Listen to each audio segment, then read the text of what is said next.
Magandang hapon ho sa inyong lahat.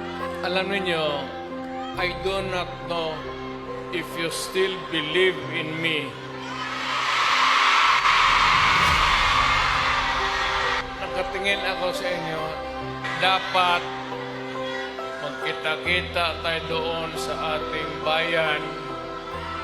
Kaya lang sa sitwasyon natin ngayon, kailangan talaga punta tayo sa ibang bayan maghanap buhay.